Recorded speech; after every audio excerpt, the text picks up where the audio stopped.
வணக்கம். செய்திகளுக்காக கல்யாணி கமலநாதன். இந்தோனேஷியா நாட்டில் பபுவா மாகாணத்தில் நேற்று பெய்த கனமழைக்கு 42 பேர் பரிதாபமாக பலியாகியுள்ளனர்.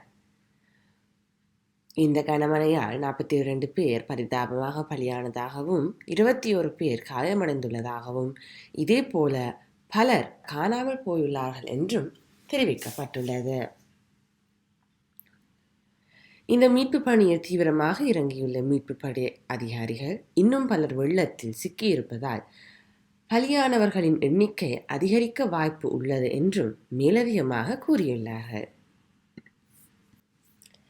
நியூசிலாந்து நாட்டில் துப்பாக்கி சூடு சம்பவம் நடாத்துவதற்கு கிட்டத்தட்ட 9 நிமிடங்களுக்கு முன்னர் பிரதமர் உள்ளிட்ட 30 பேருக்கு மின்னஞ்சல் அனுப்பப்பட்டதாக செய்தி வெளிவந்துள்ளது. நியூசிலாந்து நாட்டில் கிறிஸ்ட்சர்ச் பகுதியில் உள்ள 2 மசூதிக்குள் நுழைந்த பிரெண்டன் ஹாரிஸ் டெரன் என்பவர் துப்பாக்கி சூடு நடாத்தியதில் கிட்டத்தட்ட 50 பேர் உயிர் இழந்தனர்.